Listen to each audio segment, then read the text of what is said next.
And welcome to Upon Further Review. I'm Josh Aubrey. Plenty to get to in this week's show. We have the Georgia Southern Eagle football team wrapping up the spring with their annual blue-white game. We had a chance to talk with Coach Clay Helton after the blue-white game from this past Saturday. We also had a chance to talk to a couple of players. We'll hear from them in just a little bit.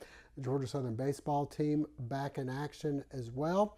And area high school baseball, the Bulloch Academy Gators playing their final regular season game of the season, and they picked up a victory against Thomas Jefferson. We'll send you out for highlights of that as they prepare for the state playoffs, which they'll be hosting next week, and also the Portal Panther soccer team hosting the state quarterfinals. This is the third time in the last 4 years in which they've advanced that far.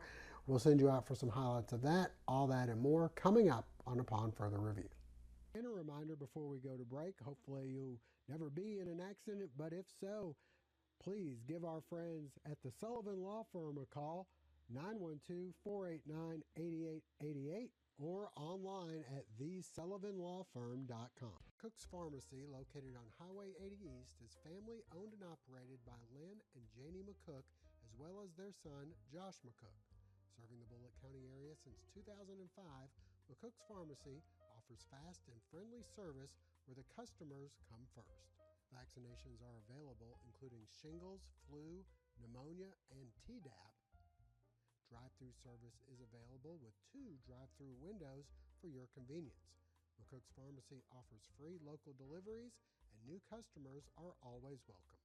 Continuing the tradition of our family caring for your family, McCooks Pharmacy, Highway 80 East. Well, the Georgia Southern football team finished off a successful spring. Not many injuries taking place, and that's always a key for the spring. And they also had a chance to get some of the newcomers, the guys from the transfer portal, some of the freshmen acclimated to the system. The blue-white game always wraps up the spring. Let's send you out for some highlights and hear from Coach and a couple of players. Everybody excited to see the Eagles at Paulson Stadium this past weekend as the Georgia Southern held their annual blue-white game to wrap up spring practice. Tulsa transfer Davis Brin looking like the starter coming out of the spring. He'd have a solid game here. He hands off to O.J. Arnold, who gets ahead for a first down. And then down deep, it's actually the option here, Brin going in for the score. The Eagle defense would have a great game. Here, Davion Rhodes with the stop in the backfield. Brin here connects with Syracuse transfer Anthony Quealy. And later, it's Brin looking deep as he finds Derwin Burgess Jr. for a 35-yard pickup. Brin with over 180 yards passing. Next, it's Brin finding Quealy for another first down. And then here's a weapon that'll come in handy. Brin to 6'7" Kentucky transfer tight end Keaton Upshaw for the touchdown. J.C. French would have some moments at quarterback, as would Colton Fitzgerald here. He finds DeAndre Buchanan for a first down pass. The two would hook up moments later for the touchdown. Jalen White out this spring recovering from an injury. So O.J. Arnold would be the Eagles' top back, and he'd have well over 100 yards rushing in the game. But the story of the game on Saturday would be the Georgia Southern defense, who were awarded points for sacks, fumbles, fumble recoveries, and interception. Here's a fumble recovery by Cam Williams from the University of Washington. The blue team would win the scrimmage 43-19. Afterwards, Coach Helton pleased with what he saw. Really proud of the kids going from 1 practice to 15 practice, how far they've progressed, especially defensively. You look at practice 1 compared to what you saw out there today and that product, they really have progressed each and every time out. The stars were the stars. You could see offensively, Davis really came out, I thought, played really poised football, had some long fields and drove us down, put us in scoring situations, had a touchdown pass, but put us basically in scoring situation, I thought, every time he had the ball. O.J. Arnold Arnold does what he does at a 100-yard day. But, the story of the day is probably the defense, to be honest with you. I thought they played inspired football. I thought they have really progressed as a unit. Proud of Coach Bailey and the staff to have only 1 week prior to going to a spring ball and be where they're at now. Thank goodness they're 25 more, but we're happy where we are today. I love the competitiveness. There's a competitiveness, but there's also a bond, and you saw it right after the game. I mean, they compete as hard as they can, and then right afterwards they're back to family. And it was neat to watch today, great players make plays. And I think one thing I've seen defensively is not only learning the scheme, but learning the technique and fundamentals of tackling. We did not make a lot of people miss in open space today. The ball got down. And so the improvement of not only fundamentals and techniques, but the improvement within the system is what I'm taking away from this training camp. Yeah, I thought this was a great spring. I felt like I grew a lot, got to become more comfortable and confident in this offense, in this system. Offense and defense, we were all just flying around today and throughout the whole spring, so I'm really liking the competitive nature of this team. There's a lot of talent here, and we got a lot of big-time players making big-time plays, so I'm really loving it. We're an aggressive offense, and I really like that about the system. That makes me feel like there's some confidence in me to throw the ball around, and that's what we do in this system, and it's only going to help us be successful to be aggressive. Losing your DC before spring ball is not an easy thing to do. So everybody buying in, like it's a whole new defense, whole new playbook. So everybody buying in and really learning it. And it took some time, and today we really showed that we can really put it all together. So I'm just excited about that. Last year we had a lot of seniors who played, 6 years of football together. So when you lose those guys, there's a hit on the culture, and then you bring new people in. So you just got to build a new culture and learn from each other. Just grow as teammates. I feel like that's something that we did in this spring. And that's really what helped us out here today. Elsewhere, the Georgia Southern baseball team in action. Let's send you out for some highlights. Baseball team opening up a 3-game series at JI against Louisiana Monroe. We move ahead to the 6th inning. The Eagles down 6-1. J.P. Tighe takes this one up and away to left center. The 3-run shot cuts the lead to 6-4. We move to the 9th, down by 1, and Noah Ledford with a flair for the dramatic. The walk-off 3-run homer as the Eagles storm back to take this one by a final score of 8-6. Take a look at Ledford's reaction. He knew it was gone. So did the fans. So Georgia Southern trying to carry that momentum from Friday night into Saturday, and they sure would. On the mound, reigning Sunbelt Pitcher of the Week, Mitchell Gross. With the strikeout, he'd get more than enough help from his teammates on offense. Here in the first, we start things off with a single to left from Luke Hatcher to make it 1-0. Blake Evans then will single to left center to score another run. The Eagles up 3-0. We move to the second, and a nice leaping play at short from Blake Evans, who'd have a huge game offensively. Speaking of offense, how about Noah Ledford showing he's got power to center field as well? This one up and away, his 12th homer of the season. This would give the Eagles a 6-0 lead. They weren't even close to being done. J.P. Tighe singles up the middle, and it's 7-0. Then Jarrett Brown doing likewise, the single in the center. The Eagles up 9-0, and Luke Hatcher singles, where you guessed, well, right through the gap into left center this time, 10-0. They'd add 5 more home runs in the game, including 2 from Blake Evans. He ends up going 5 for 6 with 6 RBI. Jarrett Brown had himself a game as well, a home run, 8 RBIs on 6 hits. Here he comes through once again, this time the double into left. Georgia Southern on top 23-6, but they still weren't done. Sam Blancato singles to center to make it 24-0. How about Jared Jenkins?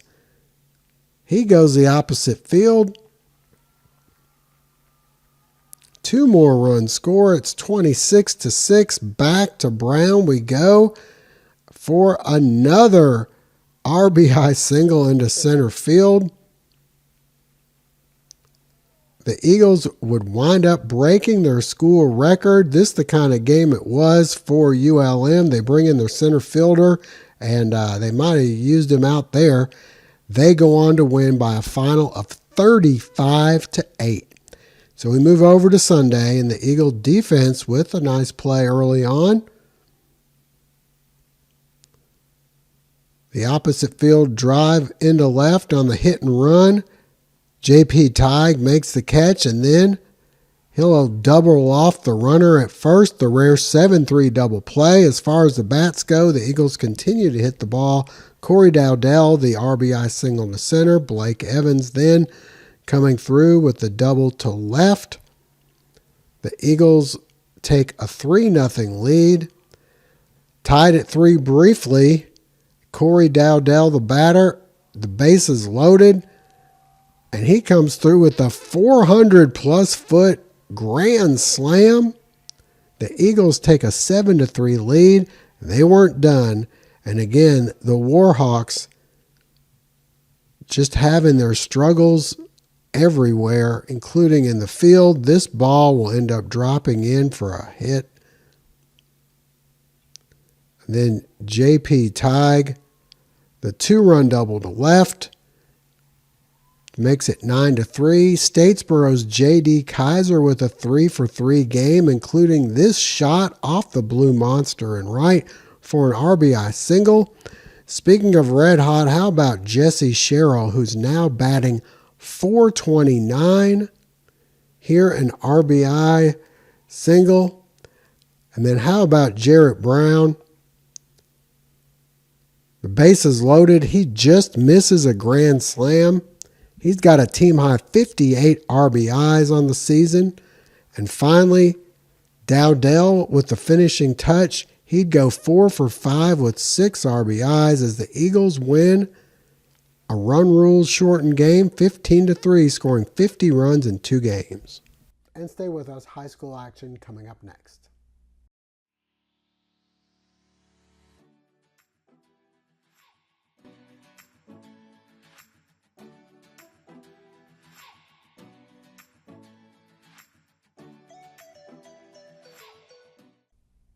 Well, the Bulloch Academy Gators have had a successful baseball season in which they have earned the number 5 overall seed in the state playoffs, which they'll be hosting next Monday.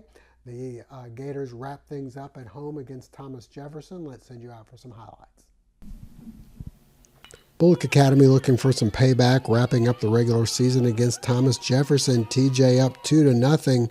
Right here, but Carter Hennon able to come through on the mound with the inning-ending strikeout.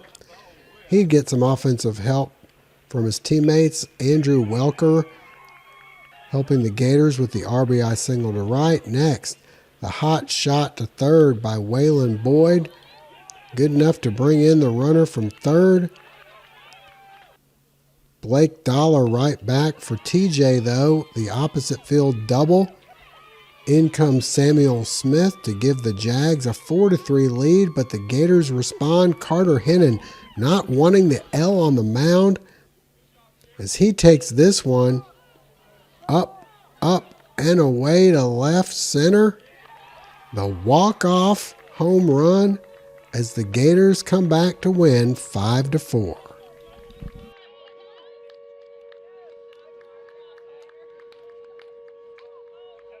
As for our other area high school baseball teams, the Statesboro Blue Devils were swept in the opening round on the road, losing 7-0 and 6-0 at Locust Grove. The Southeast Bulloch Yellow Jackets unfortunately did not make the state playoffs, and the Portal Panthers were in action. On Thursday, we'll let you know how they did. Coming up next week, as for the Portal soccer team, they advanced to the state Final 8 for the 3rd time in the last 4 seasons. The only year that they didn't was the COVID-shortened year of 2020. Let's send you out for some highlights of their game against Mount Zion. The Portal Panther boys soccer team waiting out a rain delay as they took on Mount Zion in the state quarterfinals. Would the rainbow prior to the game bring the Panthers good luck? Well, early on, things not working too well. Askew Weathers breaks free and scores, giving the Eagles a 1-0 lead. Portal able to respond. A great through ball here from Nehemiah Reyes to Jose Sanchez, who finishes nicely. We're tied at 1-1. But then here come the Eagles. First, a goal kick for a score from Alvin Garcia. Velasquez scores here to make it 3-1, but back come the Panthers. Nice pass from Pancho Reyes to Nehemiah Reyes, who blasts this one past the goalkeeper for the score to cut the lead to 3-2. The Eagles score again, but back come Portal. Nifty moves by Reyes. He finds a wide open Sanchez, who scores to cut the lead to 4-3. Reyes looking for more, and he blasts this one past the keeper. After some nice moves, that would tie the game at 4-4. We move to the second half, less than a minute and a half left in the game. Looks like Mount Zion knocks this one out, but they'd award them a corner kick. Daniel Leon finds William Garcia for the game winner as the Panthers season comes to a close, falling 5-4. And that'll wrap things up for now. We thank you for joining us. Hope to see you again next week.